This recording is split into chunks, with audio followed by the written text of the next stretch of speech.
우리나라 정권 교체기 상황에서 북한의 도발이 계속되고 있습니다. 고조되는 위기 속에 대통령실 이전에 따른 안보 공백 우려도 계속해서 나오고 있는데요. 정치권 주요 이슈 여야 의원 두 분과 함께 지금부터 짚어보겠습니다. 이소영 더불어민주당 의원 그리고 최형두 국민의힘 의원 오늘 두 분 모셨습니다. 어서 오십시오. 네, 안녕하십니까. 네, 안녕하십니까. 북한이 올해 들어서 12번째 도발을 했는데요. 이번에는 특히 사거리가 미국 본토까지 날아가는 사거리다 보니까 명백히 레드라인을 넘은 상황입니다. 정치권에서 한 목소리로 규탄 목소리가 나왔는데 현 정부의 그 평화 프로세스는 원점으로 돌아갔다고 봐야 될까요? 원점으로 돌아갔다고 보기는 어렵고요. 네. 사실 평화라고 하는 게 한 번 어떤 약속을 했다고 아무 노력 안 하는데 다 쭉 지켜지는 게 아니라 화초처럼 이제 계속 노력과 정성을 다해서 가꾸어야지 그 평화 체제가 유지되는 것일 텐데 실제로 문재인 정부의 평화 프로세스가 진행되는 기간 동안 4년 4개월 북한이 이제 모라토리엄이라고 하는 네. 핵실험이라거나 ICBM 발사를 유예하는 조치가 유지가 됐었고요. 지금 이제 4년 4개월 만에 북한이 이 약속을 스스로 명분 없이 파기한 상황인데 그런 상황일수록 예. 평화 프로세스 자체를 폄하하는 것보다는 이러한 변화된 상황에서 어떻게 평화를 더 확대하고 유지시켜 나갈 것인가 하는 진화된 프로세스와 프로그램에 대한 논의가 필요한 상황이라고 보입니다. 네, 그동안 현 정부의 노력은 뭔가 자양분으로 남아있을 것이다 이렇게 보시는 자양분으로 남아있을 뿐만 아니라 지난 4년 4개월 동안 한반도의 이런 안보 위협이 좀 작아진 상태에서 평화가 유지되어 왔던 것에 대한 평가도 필요하고요. 이제 그 체제가 지금 흔들리고 있는 것에 대한 대안 예. 마련에 대한 논의가 더 중요하다는 말씀입니다. 예, 정세현 전 통일부 장관이요. 북한이 ICBM을 발사한 것은 윤석열 당선인이 그 후보 시절에 김정은의 버르장머리 이 발언을 하지 않았습니까? 이 발언에 대한 경고다, 경고의 메시지다 이런 주장을 했는데 이 주장에 대해서 어떻게 보십니까? 누가 그런 이야기 했다 그랬죠? 정세현 전 통일부 장관이요. 또 어느 나라 사람입니까 도대체? 그건 마치 젤렌스키가 뭐 도발해가지고 푸틴이 우크라이나 도발했다는 거 마찬가지 이야기 아닌가요? 그 말도 안 되는 이야기를 하시고 그 지금 이 정세현 장관류의 이런 인식들이 대한민국 안보를 자꾸 위험하게 만들고 있는 것입니다. 지금 지난 수십 년 동안 북한이 핵무기를 개발하는 단계에서 보수 정부든 또는 김대중 정부든 노무현 정부든 다 그치면서 북한의 전략이 무엇인지 또 우리는 국제사회와 어떻게 대응해야 되는 것인지 특히 지금은 이제 미국이 본토 타격용으로 지금 ICBM을 발사했기 때문에 미국 역시도 당사자의 이익으로 굉장히 이 문제를 지켜보고 있습니다. 이게 외교 안보 전략이 마치 우리만 잘한다, 우리만 하면 평화가 있을 것처럼 이야기했지만 결과는 더 강력한 ICBM 아니었습니까? 모라토리움이라는 것도 북한이 약속을 했다고 하지만 그 사이에 얼마나 많은 수많은 도발이 있었습니까? 우리가 국민 세금으로 지어준 판문점, 네. 개성 연락소까지 파괴하고 온갖 도발이 있었는데도 지금 우리 문재인 대통령과 이 정부 그리고 민주당 정부는 정말 묵묵히 인내하면서 선의를 보여왔습니다. 이 선의에 대한 철저한 배신입니다. 이것에 대해서는 우리가 여야가 힘을 합쳐서 분명하게 경종을 울려야 되고요. 북한 역시도 핵이 전능이 아니다. 핵을 가지고 있으면 제재가 더 강해집니다. 예, 지금 이렇게 했기 때문에 이제 국제사회 제재가 강해질 것이고요. 그렇게 되면 경제도 어려워집니다. 안 그래도 가뜩이나 북한 경제가 어려운데 스스로 고립을 자초하게 될 것이 굉장히 힘들어질 것입니다. 그리고 또 하나 역대 정부 미국이라든가 우리의 외교 안보 전략가들이 계속 이야기하는 것은 러시아가 핵이 없어 무너졌습니까? 구소련이 핵은 나라의 안보를 지켜줄 수가 없습니다. 근본적으로 우리는 대한민국은 핵을 가지지 않았지만 강력한 세계의 리더 국가가 되지 않았습니까? 이런 교훈을 좀 북한도 배워야 될 것 같고 그런 외교 전략으로 해서 해야 될 제일 경계해야 될 것은 바로 정세현 장관의 인식입니다. 내가 하면 잘하고 당신들이 하면 망칠 것이다. 이런 인식이야말로 정말 그 국제 외교 안보 정세 판단도 흐리게 할 뿐더러 전 국민적인 이런 또 세계화 글로벌 기준에 맞는 대북 전략 수립에 큰 분열만 가져올 것입니다. 발언 시간이 좀 길었기 때문에 한 번 더 반론 기회 드릴까요? 네, 저도 한 말씀 드리자면 저는 반론이 아니라 최영두 의원님의 문제의식에 일정 부분 공감하고요. 지금 북한이 명백하게 본인들이 약속한 것을 명분 없이 파기하는 상황에서 이 북한의 행위가 뭐 우리 안에서의 누구 탓이냐 이런 얘기를 하는 것은 저는 의미가 없다고 생각을 하고요. 실제로 외교 안보가에서도 예컨대 정권 교체기에 북한이 존재감을 과시하려는 것이다. 또는 이제 지금 우크라이나 사태에 집중돼 있는 미국의 어떤 시선과 관심을 받기 위한 것이다. 뭐 이런 다양한 해석들이 나오고 있는 상황에서 뭐 니 탓, 내 탓, 뭐 이런 공방을 하기보다는 사실 안보에는 여야가 없는 것이고요. 이 상황에서 뭐 현직 대통령 그리고 당선자 그리고 여당과 야당이 힘을 합쳐서 한 목소리를 내고 이 북한의 어떤 그 부적절한 지금 미사일 발사를 포함한 행동들에 대해서 우리가 어떻게 제재하고 다시 평화 체제를 가져올 것이냐 하는 정말 생산성 있는 논의에 집중해야 된다고 생각합니다. 저도 그런 부분에서 최영두 의원님의 의견에 일정 부분 공감합니다. 일정 부분 동감하는 이런 의견을 주셨습니다. 어쨌든 지금 상황의 안보 위기는 여야가 없어야 되는 이런 상황이다 이렇게 네. 보셨고요. 자, 안보 우려가 커지면서 새 대통령 집무실 이전 공방에 다시 불이 붙었습니다. 정치권 이야기 잠시 듣고 오시죠. 청와대 이전에 무조건 올인할 것이 아니라 국가 안보의 공백을 먼저 생각하고 전문가의 의견과 여론을 수렴해 신중하게 추진해야 할 것입니다. 북한이 ICBM 발사 도발까지 하고 나선 상황인데 국가 방위에 바늘만한 빈틈도 있어서는 안 된다는 점을 당선인은 명심해야 할 것입니다. 국민의 불안감과 경고를 무거운 마음으로 새겨 들으시기 바랍니다.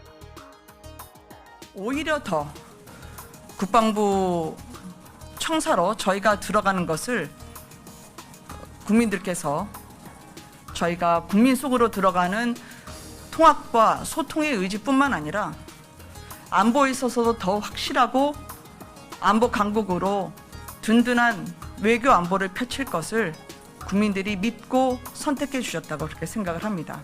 또한 앞으로 북한의 어떠한 도발과 관련해서도 국민 여러분들께 그 믿음에 변치 않도록 저희가 노력하도록 하겠습니다.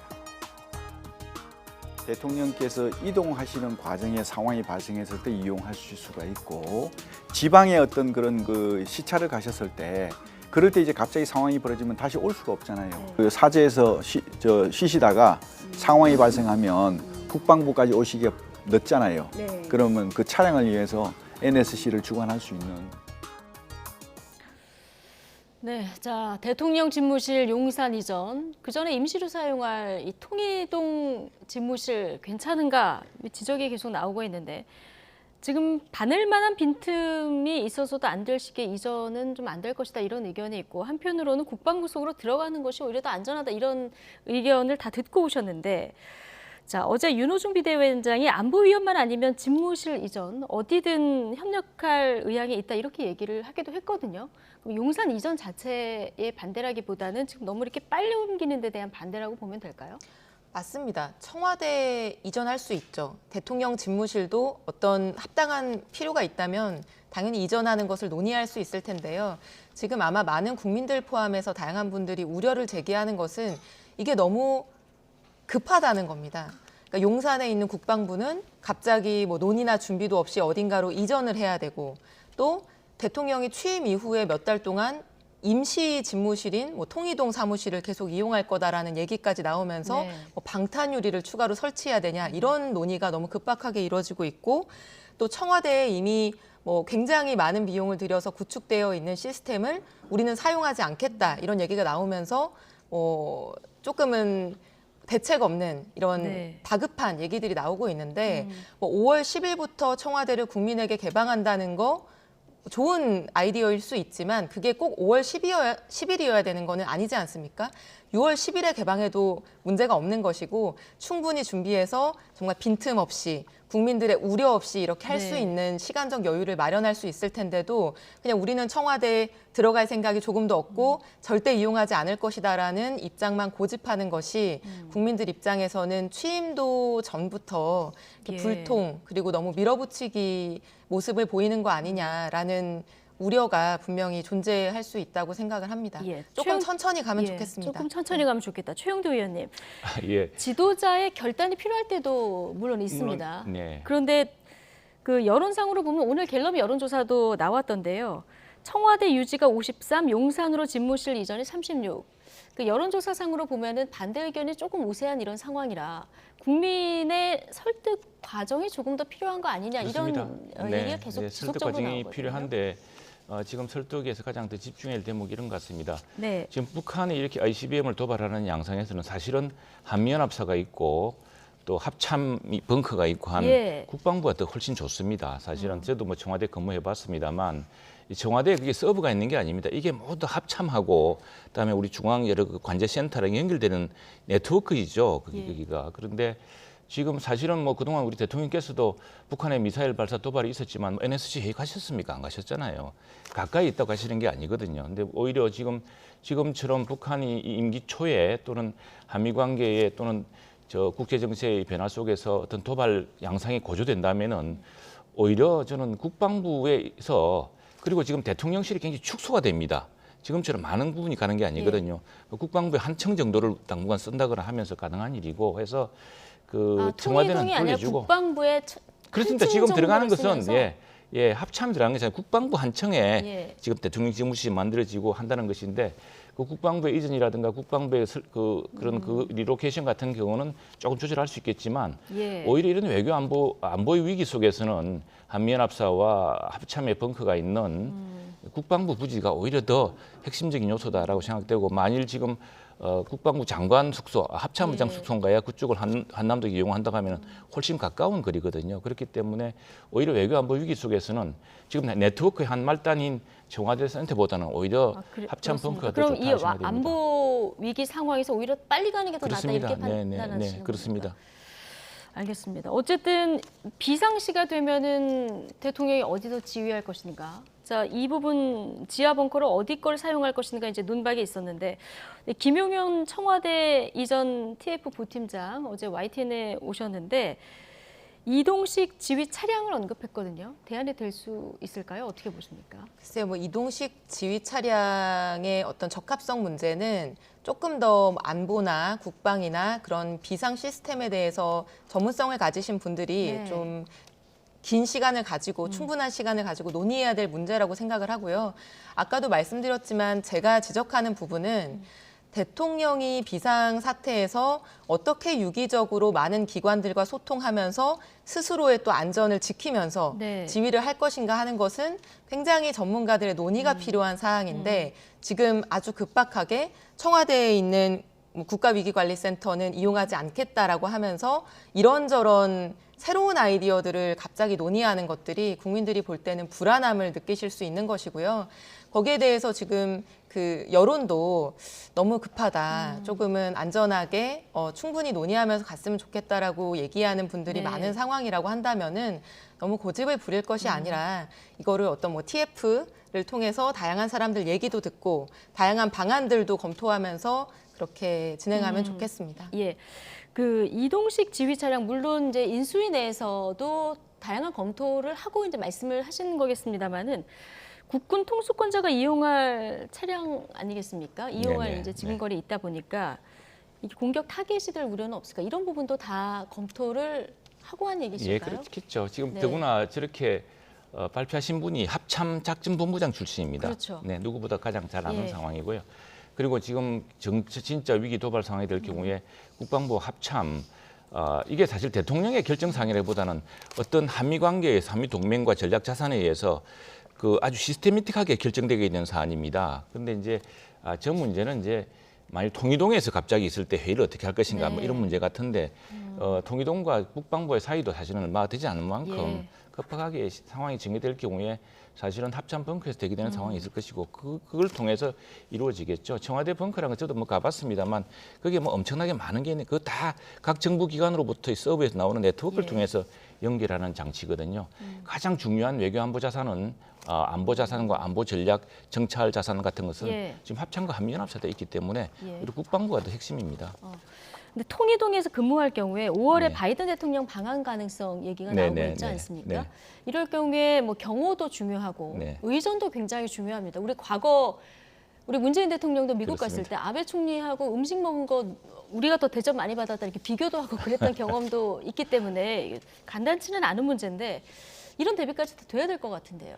그렇습니다. 그건 뭐 좀 합리적인 방안이 있겠죠. 근데 네. 이게 5월 10일 날 이제 청와대를 국민에게 돌려주겠다. 네. 이게 조선 총독부 그리고 이전에는 이제 그 조선 총독부가 차지했었고 그 전에 이제 궁궐 뒤였기 때문에 사실은 한 번도 우리 대한민국 국민이나 이전에 조선의 우리 시민들이 자유롭게 사용하지 못했던 공간이 아니겠습니까? 그래 돌려준 뒤에 어떻게 할 것이냐 이 문제인데 국빈 행사라고 한다면은 그것도 뭐 부분적으로 사용할 수 있는 방안도 있을 테고 예컨대 그러니까 영빈관 국빈- 일부라든가 예, 예. 또는 있을 텐데 또 아니면은 우리 문화자산을 활용한 예. 여러 방안이 있을 수 있겠죠. 이거 뭐 그 전문가들이 검토할 사안이고 예. 그 문제에 대해서까지 뭐 꼭 안 된다 뭐 이렇게 하지는 않을 것 같습니다. 그건 아마 예. 굉장히 우리 문화자산과 한미 안보 동맹의 상징을 보여주는 그런 적합한 장소, 뭐 그것이 현대 청와대 경내일 수도 있고요. 네. 그런 부분을 찾아내서 할 수 있지 않을까 생각합니다. 예. 앞서 일부에 출연한 그 조한문 박사도 그런 얘기를 예, 예. 하시던데요. 청와대를 일부 그때는 좀 들어가서 사용할 수도 있지 않을까 이런 방안을 주시던데, 자, 만약에 이런 상황이 맞닥뜨려지면은 어떻게 하는 게 맞을까요? 유연하게 판단을 해야 되겠죠. 네. 지금 뭐 청와대에 죽어도 결코 못 들어간다 이럴 이유가 전혀 있는 것도 예. 아니고요. 이제 납득하기 어려운 이제 상황일 거고요. 그렇게 된다고 한다면.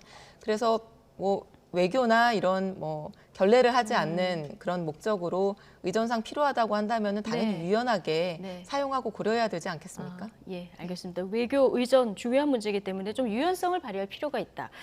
자, 두 분 다 이렇게 의견을 주셨고, 지금 이런 상황이니까 대통령과 당선인 측이 더 빨리 머리를 맞대고 대화도 하고 해야 되지 않을까? 이제 이게 국민들의 바람인데, 문재인 대통령이 당선인에게 ICBM 상황을 브리핑하라 이렇게 지시를 했거든요.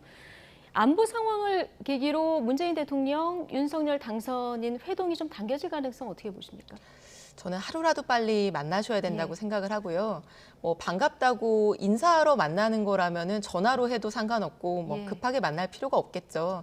근데 문재인 대통령과 윤석열 당선인이 지금 회동을 하는 것의 의미는 단순히 인사하기 위해서 만나는 것이 아니고요. 첫 번째는 국정을 안정적으로 인수하는 데에 필요한 협의가 일단 네. 반드시 필요한 것이고요. 지금 시간이 촉박하지 않습니까? 예. 5월 10일에 취임인데요. 그리고 국민 통합의 관점에서 우리가 치열하게 선거를 치렀지만 그런 것과 관계없이 여야가 안보나 민생에 있어서 원활하게 예. 협의하고 협치하고 통합하는 모습을 보여주기 위한 의미도 있거든요.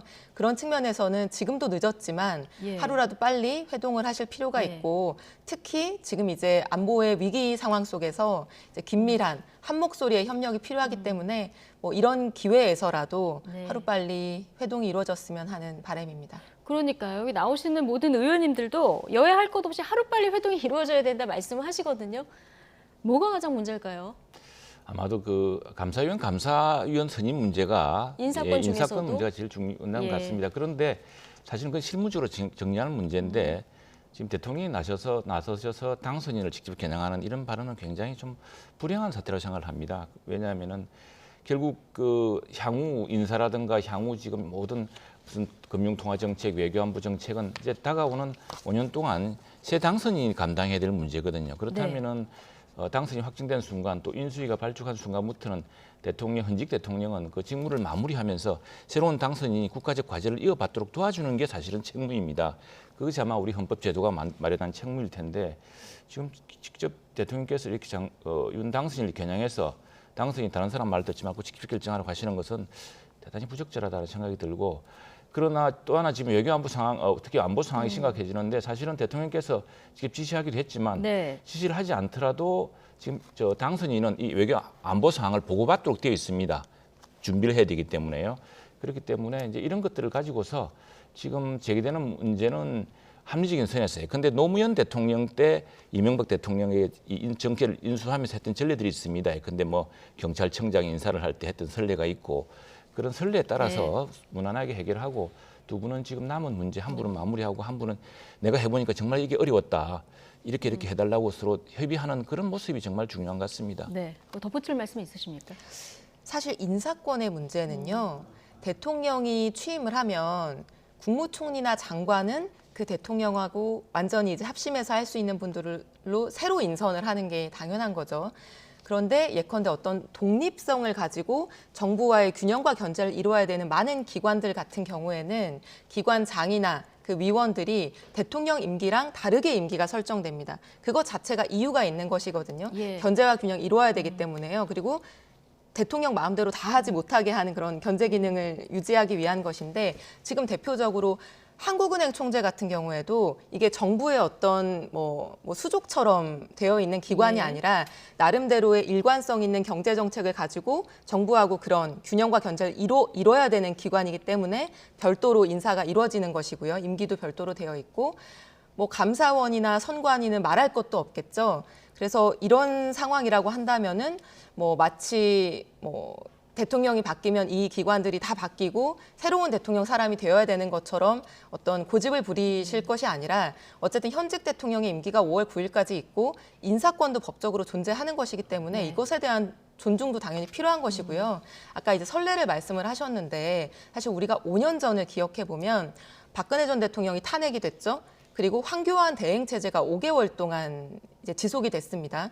그 5개월 동안 황교안 대행이 임명한 공공기관장을 포함한 인사가 무려 62명에 달합니다. 네. 그래서 그때는 그것이 이제 당연한 인사권인 것처럼 다들 이제 말씀을 하셨던 분들이 이제 와서 이제 당선인에게 인사에 대한 비토권을 달라라고 하는 것은 그런 이제 선례에 비춰봤을 때도 좀 이례적이고 적절하지 않아 보인다. 아니 이 이제 말씀 드리고 그래 뭐 좀 싶습니다. 보태야 될 것 같습니다. 네. 그래서 뭐 황교안 대행 때 그 실제로 한번 비교를 해볼 필요가 있고 구체적으로 또 그런 분들 다 나중에 물러났죠, 자연스레. 그런데 그런 식으로 반복할 일도 아니고 또 하나 지금 감사원하고 선관위원은 굉장히 중립성이 요구되는 중요한 기관입니다. 그런데 최근에 중립성을 의심받는 사태들이 좀 있었거든요. 그리고 더구나 이게 야당 목도 있습니다. 국회 몫이 있었는데 특히 선관위원 같은 경우에 저 국민의힘 목도 있었는데 그 몫은 또 추천안 자체를 또 받아들이지 않았습니다.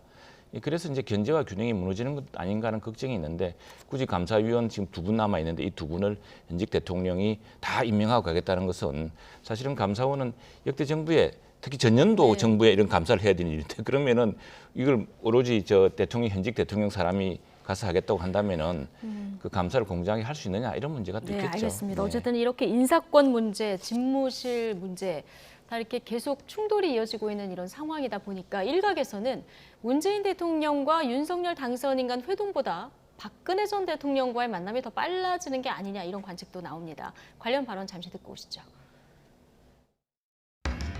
어제 윤석열 당선인이 화환을 보내셨고 네. 뭐 그런 란을 보낸 답을 하셨잖아요. 대통령 측에서. 그래서 그런 부분을 보면은 뭐 조만간에 만나시지 않을까. 뭐 다음 주쯤 뭐 얘기가 나오고 있지 않습니까? 다음 주 정도. 아니 네, 그러면 네. 은 문재인 대통령보다 먼저 만날 수도 있다고 보세요? 먼저 만날 가능성이 더 아니겠습니까? 아, 더 예. 크다. 근데 이게 저쪽에 뭐 지금 문 대통령 쪽하고 뭐 꼬여가지고 네. 그 꼬이는데 풀려면은 우선 뭐 감정부터 좀 풀어야 될 것 같아서 그래서 뭐 당선인 측에 있는 측근들이 조금 겸손하고 좀 조심을 해야 된다. 왜냐하면 뭐 나가는 분하고 싸워서 무슨 의미가 있습니까? 그럼 표차로 이긴 당선인들도 저렇게 하지 않았거든요. 아, 더 겸손해야지. 겸손하라. 특히 권선동 의원이나 장재현 의원 같은 사람들 더 겸손해야죠. 네.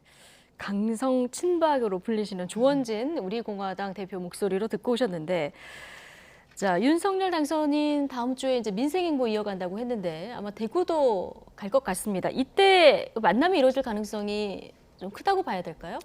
이제 대통령 당선인이기 때문에 경호 문제라든가 여러 가지 또 동선 네. 또 시간 또 그리고 지금 뭐 남아있는 여러 문제들이 많기 때문에 그 언젠가 만나기는 만나겠는데 그게 급하게 될지 어떨지는 모르겠습니다. 그리고 또 이거하고 예. 지금 현직 대통령 만나는 서로 다른 차원의 문제이기 때문에 이걸 비교할 대상은 아니라고 비교할 생각하고요. 대상은 아니다. 네, 그럼요. 이 일종의 민생 행보에서 만나는 예. 또 우리 저 지역에서 만나는 여러 원로들 중 한 예. 사람 이런 차원에서 만나는 것이지 또 지금 뭐 그 문제를 누구보다 먼저 만난다 이렇게 비교해서 선으로 따지는 문제는 아닌 것 같습니다. 예.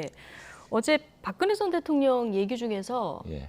다른 이들의 이 부분하고요. 예. 그다음에 작은 힘을 보태겠다. 이 부분에 밑줄을 긋고 여러 가지 해석이 나왔었거든요. 네네. 어떻게 박근혜 보셨습니까? 대통령께서도 전 예. 대통령께서도 사실은 뭐 애국심이 대단하신 분 아니겠습니까? 또 여러 가지 지금 그동안 옥고도 치르시고 했습니다만 나라를 생각하거나 또 국민들을 생각하거나 미래를 생각하는 게 큰 만큼 예. 거기에 어떤 역할을 하시겠다는 것이겠죠. 그리고 이게 지금 한간에서는 이제 뭐 현직 대통령 당선인이 과거에 검찰로서 기소했던 사람으로서 뭐 이러는데 사실 그 기소라든가 그런 것들이 검찰이 억지로 만든 수사가 아니지 않습니까? 네. 정치권에서 탄핵을 했고 또 헌법재판소 탄핵이 되었고 또 그런 어떤 고소를 하고 뭐 이런 과정에서 당시 자리에 있던 사람으로서 이제 그 의유를 할 것일 뿐이고 또 똑같은 기준으로 현직 살아있는 권력도 예. 수사하다가 또 현 정권에서 핍박받은 사람 아니겠습니까? 예. 그래서 그런 문제를 가지고 당선인과 박근혜 전 대통령과 무슨 이런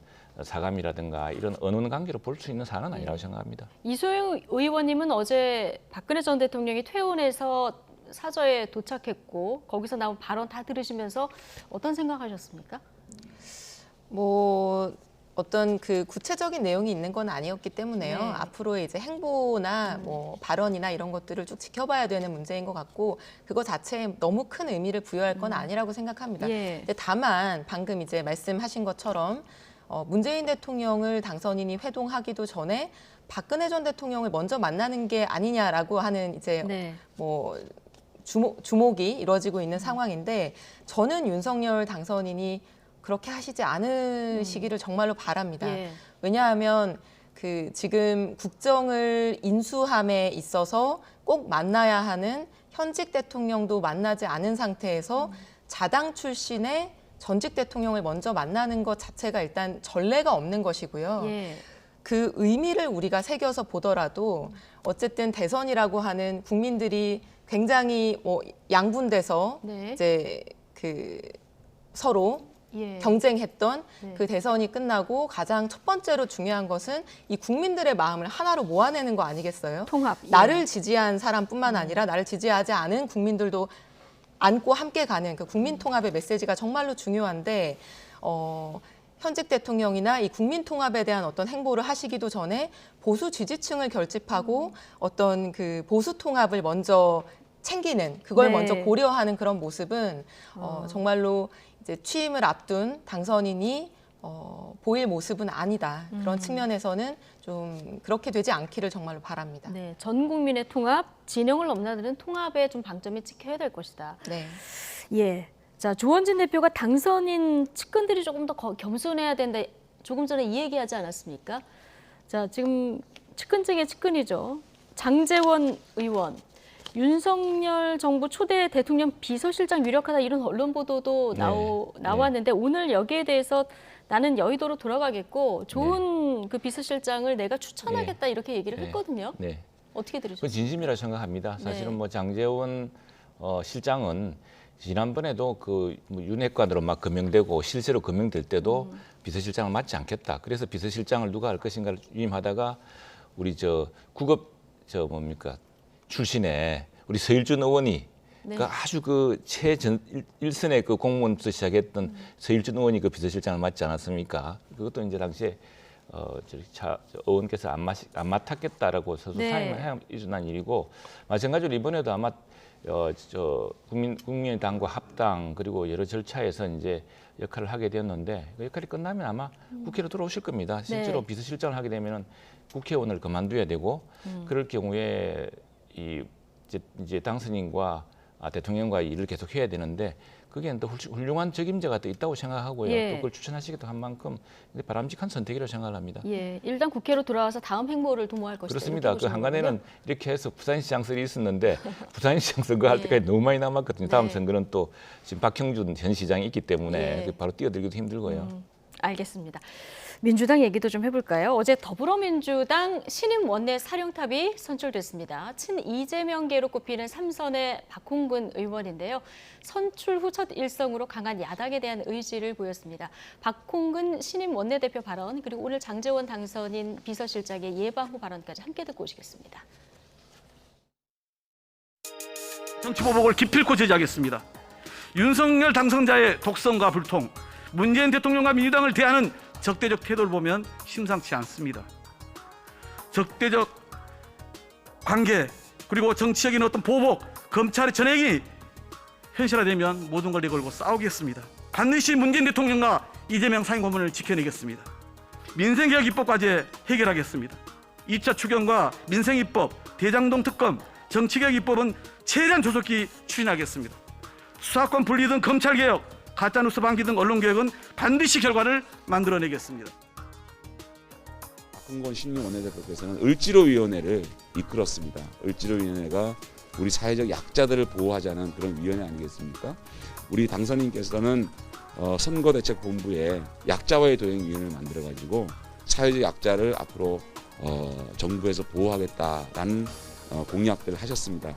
그런 차원에서 을지로위원회와 약자와의 동행위원회는 똑같은 위원회고 저희들이 이 분야에 있어서만큼은 함께 여야 구분 없이 할 수 있는 위원회가 아닌가 그런 차원에서 협치가 굉장히 잘 될 것 같다라는 말씀을 하셨어요.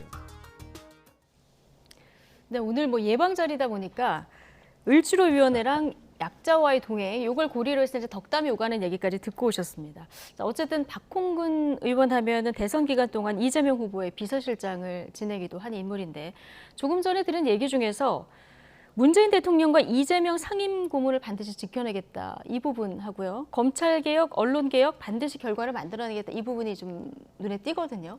앞으로 민주당 방향 어디로 갈까요? 박홍근 의원은 신임 네. 원내대표시죠.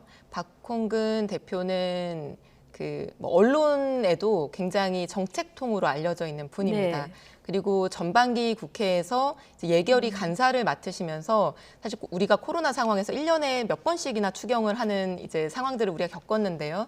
그 상황에서 야당하고도 협상도 잘 마무리하고 협의도 잘 이끌어내서 여야 합의로 추경을 여러 번 통과시킨 그런 이제 경험이 있는 예산통, 정책통이시거든요. 그래서 실제로 지금 아까 영상에서는 그 부분이 이제 발췌되어 있긴 하지만 더 강조한 것은 네. 코로나 상황에서의 민생 그리고 지금 안보 위기 속에서의 안보 이 두 가지에 대해서는 이제 신임 대통령 그리고 예. 이제 여당이 된 국민의힘과 협치하고 잘 협력해 나가겠다라고 하는 것도 굉장히 이제 강조를 했습니다. 네. 그래서 뭐 여의도 정가와 이제 언론계에서도 네. 중도 합리적이고 굉장히 협력과 협치를 잘할 만한 사람으로 평가되는 분이기 때문에 네. 저는 일단 첫 번째로는 민생과 관련된 예. 입법과 정책 행보에 집중하시리라고 예상을 하고요. 다른 이제 묵은 여러 개혁 과제들과 관련해서도 너무 이제 일방통행식의 어떤 주장보다는 야당하고 잘 논의하고 합리적인 결론을 이끌어낼 것으로 크게 기대하고 있습니다. 예. 5월부터 이제 172석 거대 야당을 이끌고 이렇게 나가야 되는 상황인데 최영두 의원님 네. 협치 어떻게 기대하십니까? 예, 우리 박홍근 신임 원내대표 저도 네. 우리 이소영 의원과 비슷하게 생각합니다. 저도 예결위원을 하면서 2년 동안 예결위원을 하면서 한 번은 이제 민주당 간사로서 한번 지켜봤고 네. 또 한 번은 당 장관이지만 예결위원장을 또 하셨습니다. 예. 그때 이제 진행을 지켜봤기 때문에 여야 간의 협치를 이루실 분이라 생각하고 지금 저렇게 말씀하시는 건 또 민주당 내 특별한 사정이 있습니다. 이번에 원내대표 경선에서 얼마나 뜨거웠습니까? 뭐 제가 듣기로는 우리 민주당 의원님들 그 문자 폭탄에 아주 감당하기 어렵다고 할 정도로 특히 이제 이재명을 지지하는 분들의 이런 것들이 뜨겁고 그랬던 모양인데 네. 당장 현실적인 지지 세력들 또 아주 그 강력한 지지 세력들의 그런 기대라든가 또 그런 압력도 또 좀 달려가야 되기 때문에 저렇게 네. 말씀하시는 것 같은데 정말 저렇게 나가면 큰일 나죠. 그건 제가 볼 때는 저희도 이렇게 해봤지만 대선에서 이렇게 지고 선거에서 진 뒤에 강성으로 나가다가 더 나빠지더라고요. 그래서 뭐 그렇게는 안 하실 거라 생각하고 아마 내부에 지금 그런 분위기 때문에 일단은 달래는 차원에서 그렇게 한다 생각하는데 네. 근데 지금 뭐 그 현직 대통령과 뭘 지키겠다는 것도 너무 앞서간 말씀이고요. 무슨 예. 뭐가 있어야 할 이야기인데 근데 거꾸로 대장동 특검 하자면서 지키자고 하는 것도 또 사실 또 상충됩니다. 대장동에 모든 현안들이 다 나올 텐데 네. 그럼 특검 하지 말자는 것인지 또 이런 아마 우리 의원이 말씀하시겠지만 당내 특별한 사정이 있고 하지만 민주당에 지금 필요한 것은 제가 뭐 다른 당의 상대당의 국회의원으로 드리는 말씀이 아니라 우리 당의 경험을 미루보더라도 정말 더 협치를 더 큰 정당인 만큼 더 큰 네. 협치, 더 큰 국회에서의 지도력, 리더십을 보여주는 게 정도 아닐까 생각합니다. 알겠습니다. 그래서 한 말씀만 딱 네네. 붙이자면은 저는 가장 중심은 민생이 될 거라고 생각하고요. 네. 근데 이제 다만 맞습니다. 검찰 개혁과 관련해서 말씀하신 부분은 단순히 뭐 누구 눈치 보기가 아니라 예. 사실 이번 대선 과정에서 이제 검찰총장 출신의 이제 후보가 당선이 됐고 또 그 이후 직후에 검찰권을 강화하겠다라고 하는 여러 메시지가 나오고 네. 있는데요. 많은 국민들이 우리가 막 검찰 공화국이 되는 거 아니야? 예. 검찰의 권한이 너무 강해지면서 견제할 수단이 적어지는 거 아니야? 라는 우려가 실제로 존재하기 때문에 네. 검찰총장 출신의 후보가 당선인이 된 만큼 검찰의 권력을 적절하게 견제하고 분산시키는 과제가 사실은 더 중요해진 것도 맞습니다. 그래서 예. 그런 측면에서도 그런 개혁 과제들을 합리적인 범위 내에서 그리고 예. 국민들이 수긍하시고 동의하실 수 있는 범위 내에서 예. 또 빠르게 추진돼야 되는 부분도 있다고 생각합니다. 알겠습니다. 그건 그렇지 않을 겁니다. 한마디 못하면 걱정하셔도 될 겁니다. 네. 걱정하실 것 없다. 네. 예, 알겠습니다. 두 분 말씀 오늘 여기까지 듣겠습니다. 이소영 더불어민주당 의원, 최형두 국민의힘 의원 두 분과 함께했습니다. 고맙습니다.